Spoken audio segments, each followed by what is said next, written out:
Hello everyone. What we'd like to do in this video is talk about the power reducing formula. It turns out when you get to calculus, specifically calculus 2, it's not very nice to work with even powers of sine and cosine. What you end up doing in calculus 2, or the main topic in calculus 2, is given a function, we're trying to find the area between the function and the x-axis.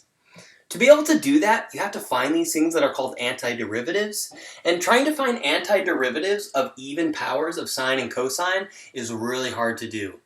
The way you get around that problem is by writing even powers of sines and cosines in terms of just single powers in cosine. And that's where the power reducing formulas come in handy. So let's learn about them. So where do they come from? The power reducing formulas are a direct consequence of the double angle formulas we learned in the last video. So let's write them down. Specifically, they come from the double angle formulas of cosine. So cosine of 2 theta is equivalent to a, it's a 2 times cosine squared of theta minus 1. And we have that the cosine of 2 theta is also equal to a 1 minus a 2 times a sine squared of theta. So here are the two double angle formulas for cosine of 2 theta, just the ones that involve just solely a cosine and just solely a sine. To get the power reducing formulas, what we're simply going to do is solve this equation for cosine squared and this equation for sine squared. So if we solve this equation for cosine squared, I'll be able to write cosine squared in terms of just a single power in cosine. Similarly over here, if we solve for sine squared, we would be able to represent sine squared in terms of just a single power in cosine. So let's do it. Okay, if we're going to solve for cosine squared, let's see, we would have that cosine squared of theta. What would we do? We would have this cosine of 2 theta. We would have this cosine of 2 theta. We would need to add 1. So for whatever reason, I'm adding it to the left-hand side. You'll see maybe why here in a second. I'm adding 1. So we've added 1. And then we need to multiply both sides by a half.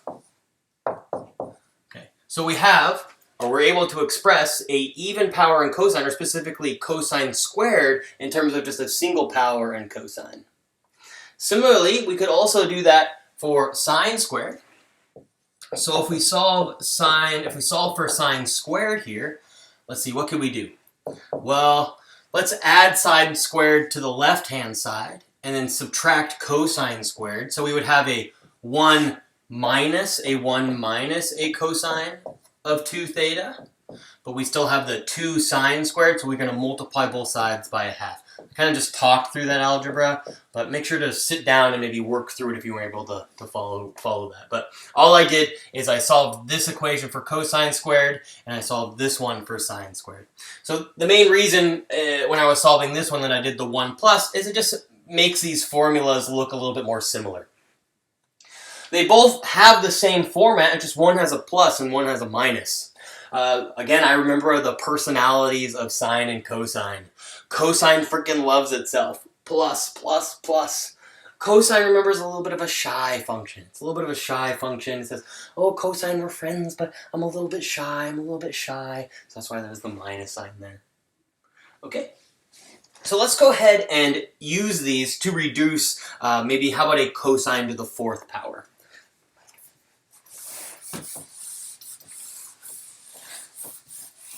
Okay. So what we want to do here, say we have a cosine to the 4th of theta. Now what we want to do here is we want to reduce cosine to the 4th of theta just in terms of single powers of cosine. So let me write that. Express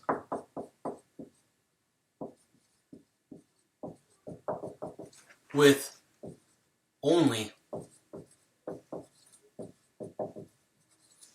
single powers of cosine. Okay, so how are we going to do this? Well, we're going to think that cosine to the 4th of theta, well, you could think of this as being How about cosine squared of theta all being squared? Or you could think of this as being the same thing as cosine squared of theta times another cosine squared of theta. So however you want to think about it. So now we're just going to apply the power reducing formula for cosine for each one of these. So this will be equivalent to, we're going to need some board space, this will be equivalent to, okay, for cosine squared, that's equivalent to a 1/2, and we're going to get a 1 plus cosine of 2 theta. And we need to multiply that by another 1/2 times a 1 plus cosine of 2 theta. So you may think to yourself, while looking at this, you may think that we're done. We're actually not. You may see, there's only single powers of cosine here. Sure, but recall, or just think about if we were to actually expand this and FOIL this out. You get a cosine of 2 theta times another cosine of 2 theta. We have a secret cosine squared of 2 theta here kind of lurking in the bushes. So we actually need to FOIL this out and continue the process. Okay. To save myself a little bit of board space here, let's notice we have a 1/2 times a 1/2. That's the same thing as a 4th. So let's put a 4th here, and let's erase some of these parentheses.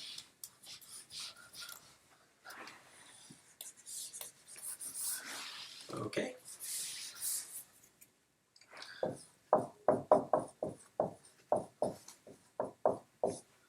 So now we just need to expand this. So we have a 1/4 if you'd like, and I think maybe about a bigger set of parentheses here. And I'll leave the 1/4 out front. Okay. So let's FOIL this out. We'll get a 1 times a 1, that's a 1 squared, or just a 1. We'll get a cosine of 2 theta, but we're going to get 2 of those from the O and the I in FOIL. So we'll get a 2 cosine of 2 theta. And then when we do cosine of 2 theta times cosine of 2 theta, we're going to get a cosine squared of 2 theta. So we've FOILed this expression out. We're almost done here. We just need to continue the power reducing formula, and we need to apply that to cosine squared of 2 theta. We need to be a little bit careful here because there's a 2 theta in the parentheses. So let's write the formula back up. So remember that cosine squared of theta is equivalent to 1/2 times a 1 plus cosine of 2 theta. So what we want to know, though, is what about cosine squared of 2 theta? So essentially what I've done here is I've taken cosine squared of theta and I've composed it with 2 theta. Or wherever I see a theta in this expression, I want to replace that with a 2 theta. So this would be equivalent to a 1/2 times a 1 plus the cosine. Replace that theta with a 2 theta. So we have that cosine squared of 2 theta would be the same thing as 1/2 times a 1 plus cosine of 4 theta. So we got to be a little bit careful. Let's use that. So we'll get a 1/4. Okay, we're going to get a 1 plus a 2 cosine of 2 theta plus, okay, let's go ahead and distribute in this 1/2. So we'll have a 1/2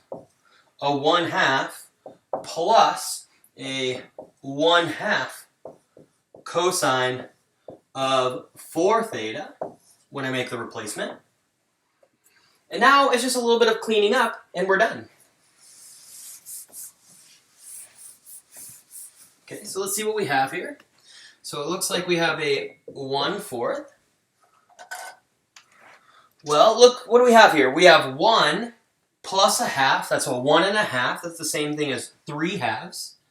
So we'll get 3 halves plus 2 cosine of 2 theta plus a 1/2 times the cosine of 4 theta. And here's our answer. Now, for the purposes of calculus, this would be a perfectly fine form for you to use.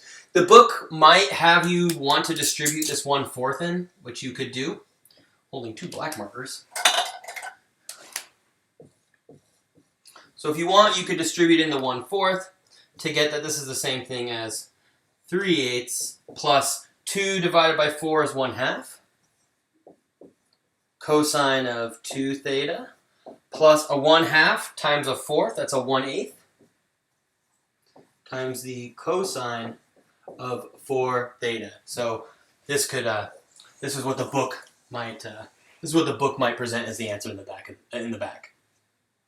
Okay, and that's the answer. This would be something that would be very easy to take the antiderivative of, which would help you find the area beneath a curve in the x-axis.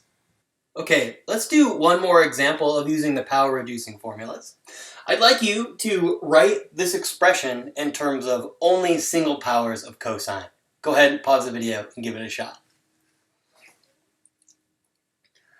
Okay, let's do it.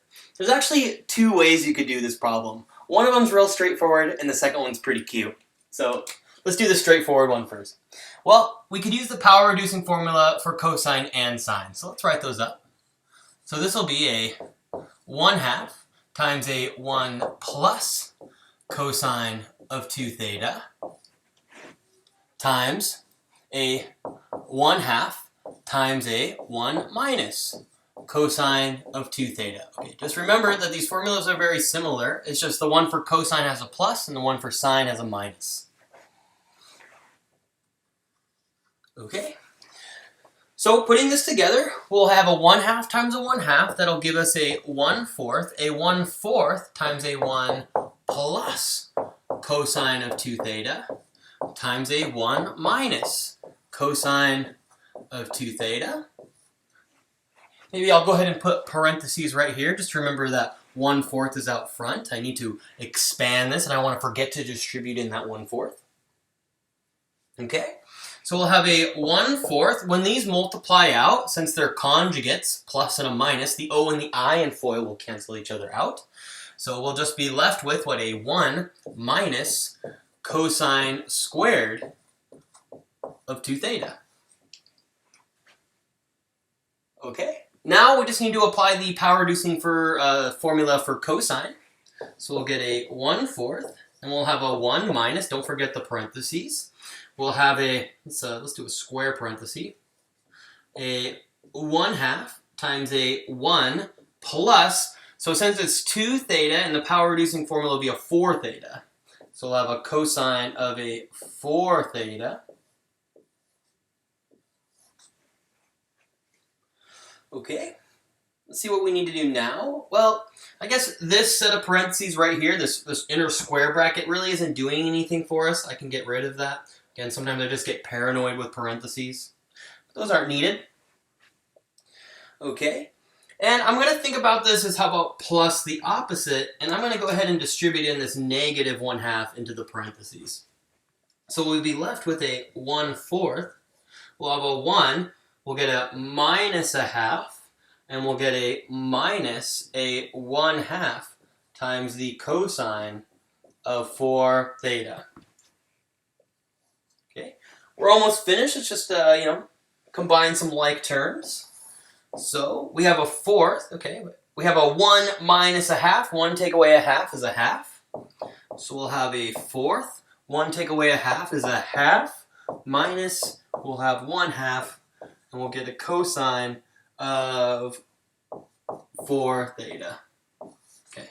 In terms of if you were using this in calculus, this would be a perfectly fine form to use. The book, though, might have you distribute in this 1/4. Or at least the answer in the book might have it distribute in. So this will be a 1/8 minus an 1/8 times the cosine of 4 theta. And this is the answer. This was the straightforward way to do this problem. Let's do it in a kind of a cute way. Let's do it in a cute way.